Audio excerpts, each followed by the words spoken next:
तो ताइवान की अपनी बहुचर्चित यात्रा खत्म कर नैन्सी पेलोसी दक्षिण कोरिया पहुंच गई हैं। नैन्सी पेलोसी की 20 घंटे की ताइवान यात्रा के बाद अब सवाल ये कि क्या 20 घंटे बाद चीन ताइवान पर अटैक करने वाला है, क्योंकि पेलोसी की यात्रा का विरोध कर रहे लोग चीन ने बार बार दोहराया है कि ताइवान को इस यात्रा का परिणाम भुगतना होगा। चीन ने ताइवान के करीब वॉर एक्सरसाइज करने के भी ऐलान किए हैं। इसलिए सवाल उठ रहे हैं, क्या रूस की तरह वॉर एक्सरसाइज के बहाने चीन भी ताइवान पर अटैक करेगा? ताइवान में अमेरिका की हुंकार, चीन से किसी भी वक्त डायरेक्ट वॉर।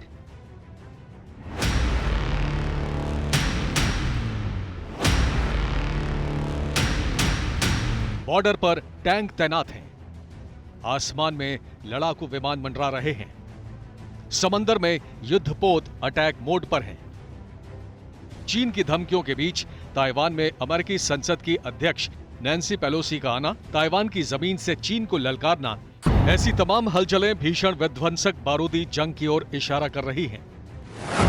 बैटल ग्राउंड बनेगा ताइवान, चीन अमेरिका में होगा घमासान।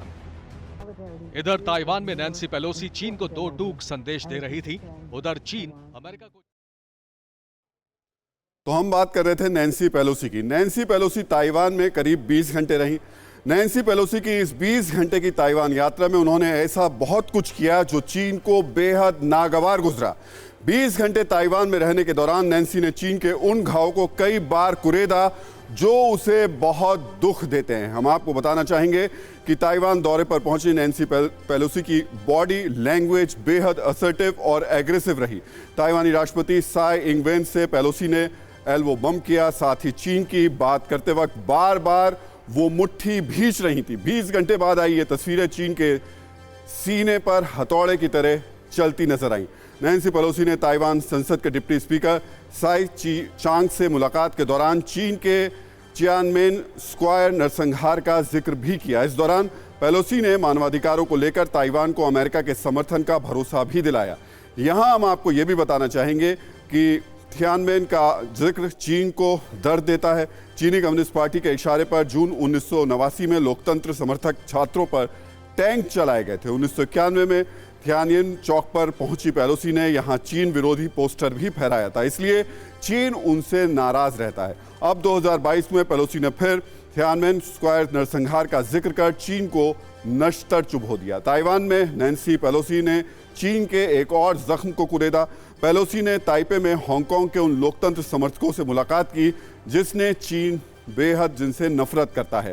हांगकांग के इन लोकतंत्र समर्थकों ने चीन की तानाशाही के खिलाफ आवाज बुलंद की थी।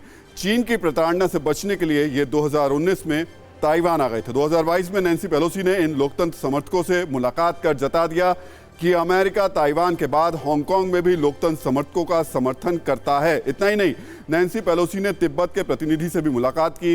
ये मुलाकात भी चीन की आंखों में चुभ रही है। ताइवान पहुंचते ही नैन्सी पेलोसी ने चीन पर सीधा अटैक किया। पेलोसी ने कहा कि अमेरिका ताइवान की डेमोक्रेसी का समर्थन जारी रखेगा। पेलोसी ने कहा कि आज दुनिया ऑटोक्रेसी यानी निरंकुशता और डेमोक्रेसी के बीच एक विकल्प का सामना कर रही है। यानी पेलोसी ने ताइवान को लोकतंत्र और चीन को निरंकुश देश बताया। अपनी शासन व्यवस्था पर यह टिप्पणी चीन को बहुत ज्यादा कड़वी लगी।